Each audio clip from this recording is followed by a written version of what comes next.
नमस्कार, मैं हूं आपके साथ मयंक मिश्रा। आज 31 तारीख है। हमारे सब दर्शकों को नमस्कार भी रहेगा, सलाम भी रहेगा।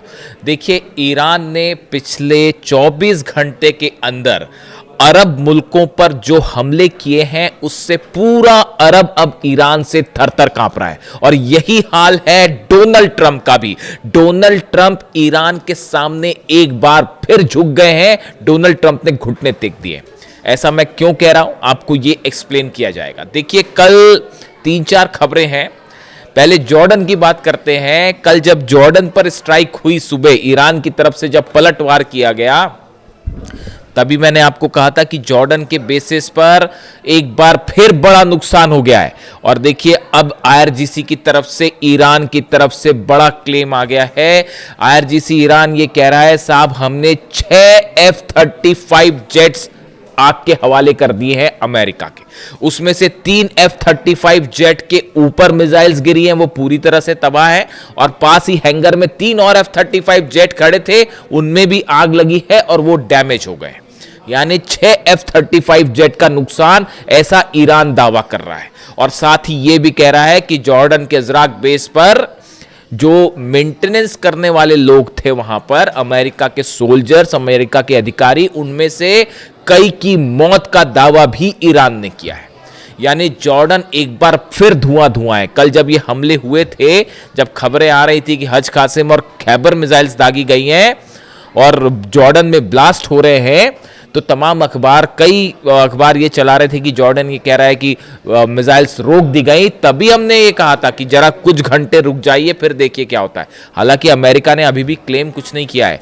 ये बात हुई जॉर्डन की। अभी मैं सऊदी पे आ रहा हूं। अभी पहले जो सीधे हमले हुए थे, जरा उनकी बात कर ली जाए। इसके अलावा बहरीन चलते हैं। Iran claims is stuck a key US military base in Bahrain, home to the US navy's 5th fleet. Tehran says its Arash drone force targeted Sheikh Isa airbase under the latest phase of operation thunder, calling it the retaliation for recent American air strikes.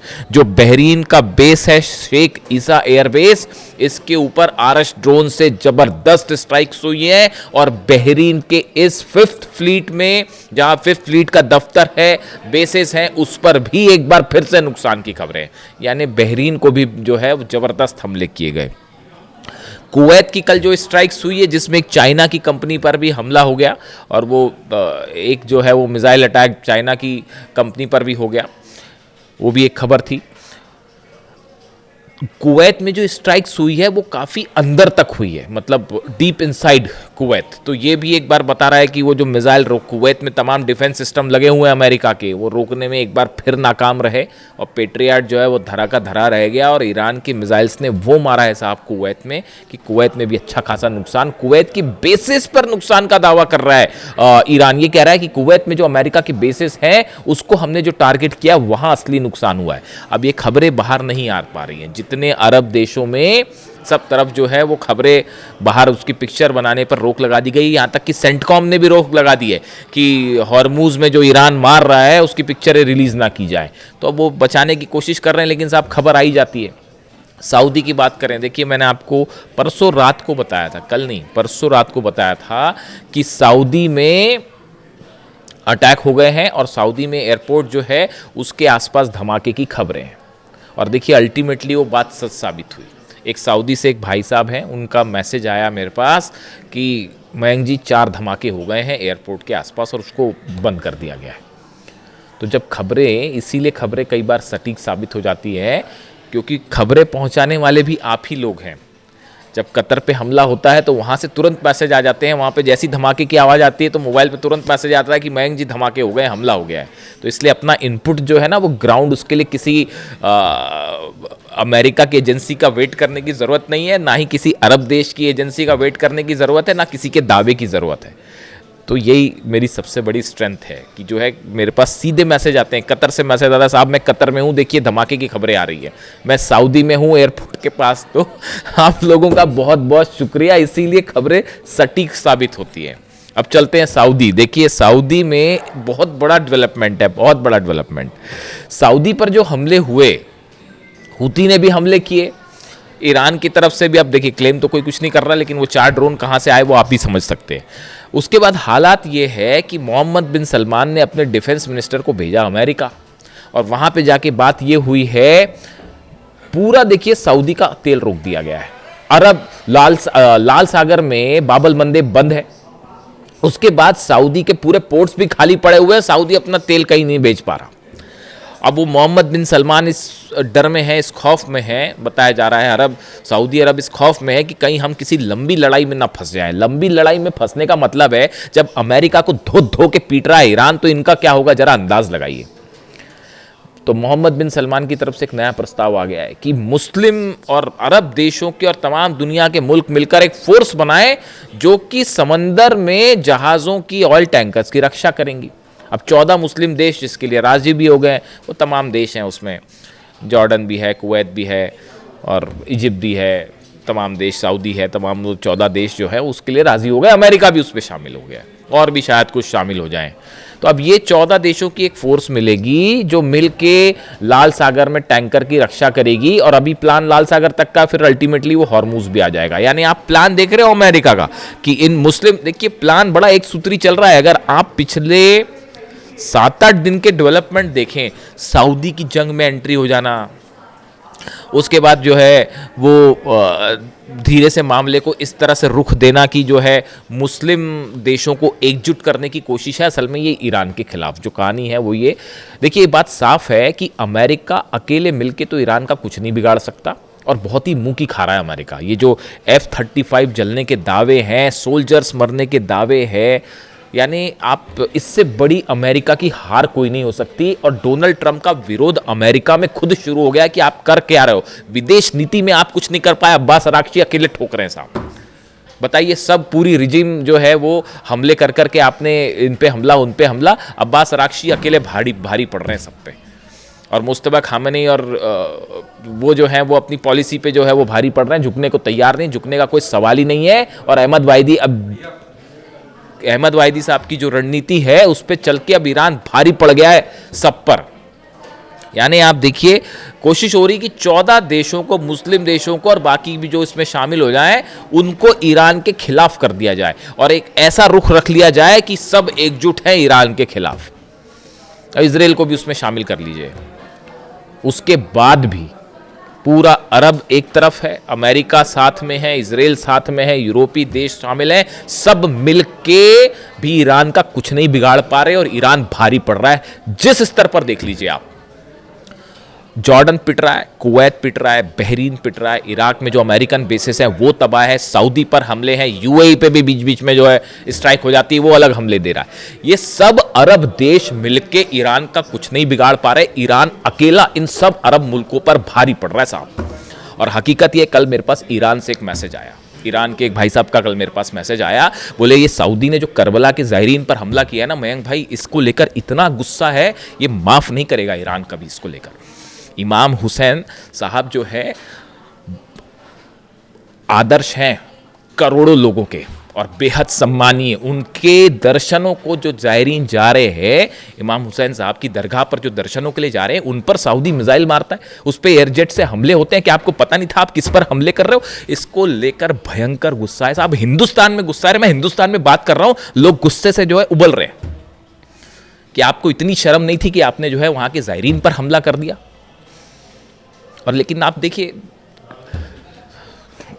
इसका एक aspect ये भी है, कभी कभी तो मुझे ये भी लगता है कि खुदा की मर्जी ही ईरान की जीत है। किसी ने सोचा था आज से 5 महीने पहले जब अली खामेनी साहब की शहादत हुई थी, मुझे बताइए हिंदुस्तान क्या दुनिया में सिर्फ एक हम ही थे दीवाने जो ये कह रहे थे साहब कि ईरान को नहीं हरा पाओगे, और अल्टीमेटली 5 महीने बाद पूरा अरब घुटनों पे खड़ा है, ट्रंप घुटनों पे खड़े हैं, इजराइल घुटनों पे खड़ा है। दावा सच साबित हुआ ना, वो इसीलिए साबित हुआ कि ईरान का डीएनए क्या है वो हम समझ पा रहे थे। पिछले 2 साल से जो मैं वीडियो बना रहा था कि आप तमाम टेक्नोलॉजी ले आई, कुछ नहीं फर्क पड़ता उससे। इमाम हुसैन का हौसला, खामनेई का हौसला जहाँ पे होना, उसको क्या हराओगे यार। वहाँ बच्चा बच्चा इमाम हुसैन है, बच्चा बच्चा खामनेई है। पूरे अरब आ जाए, पूरी फोर्स लगा लो, ये 14 की 14 फोर्स, देखिए ये साजिश है, ये हॉर्मुज की साजिश है। बाब अल मंदेब छोड़ दीजिए, अमेरिका कोई चिंता नहीं है सऊदी की। हकीकत ये, अमेरिका को किसी की कोई चिंता नहीं है। तमाम एक्सपर्ट से कहते हैं उनका अपना बिजनेस है, अपना फायदा है। फंस तो सऊदी घुस गया साहब, फंस तो सऊदी गया है। जो अमेरिका के कहने पे वो हमले कर दिए, वहाँ जो प्लेन उतर रहा था ईरान का, वो हमले क्यों हुए?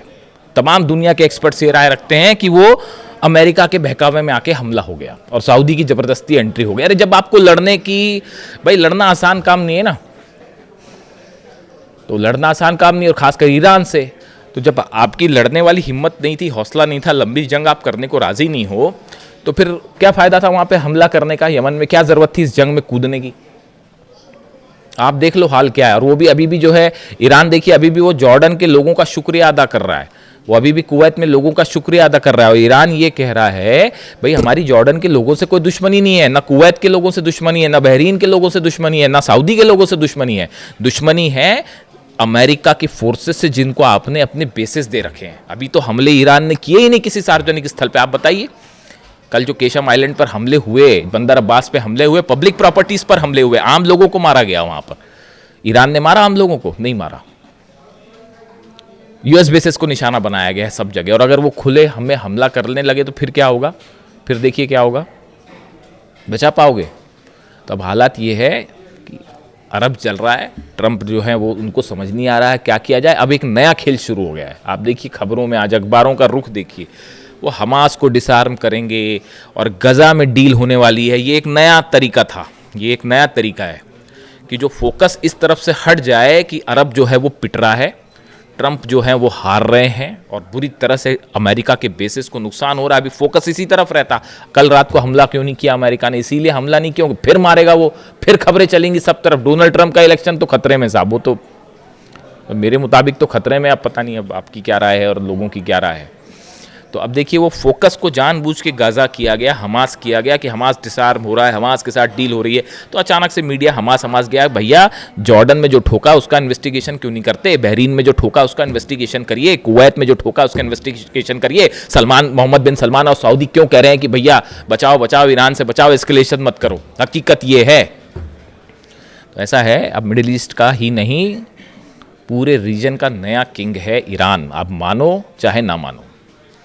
और बड़े सारे भाई बंधु मुझे कह रहे थे कि 3 दिन में हार जाएगा ईरान, 4 दिन में हार जाएगा। अब तो ख़त्म हो गया, हंसी उड़ाई जा रही थी 28 फरवरी के बाद से। अब आप देख लीजिए अब क्या हालात है। और अभी शुरू हुआ है मामला। अभी अब आगे आके देखो होता है क्या। गजा में आपको क्या लगता है डील हो जाएगी? ऐसी आसानी से डील हो जाएगी? कल इजराइल के जो है आर्मी चीफ कह रहे हैं कि हम जो है लेबनान से बाहर नहीं आएंगे। क्या मतलब इस बात का? तो अब देखते क्या होता है। लेकिन फिलहाल हकीकत यह है कि ईरान ने बना ली है बड़ी लीड और इस जंग में जीत हुई है इमाम हुसैन की, इस जंग में जीत हुई है अली खामने साहब की, इस जंग में जीत हुई है आरजीसी की, ईरान की सेना की, अहमद वाहिदी साहब की, मुस्तफा खामनी साहब की, ईरान के विदेश मंत्री अब्बास अराक्ची साहब की, और ईरान की 9 करोड़ जनता की, जो अमेरिका के आगे सिर उठाकर खड़ी हुई है। वीडियो कैसा लगा कमेंट करके ज़रूर बताएं। Thank you so much.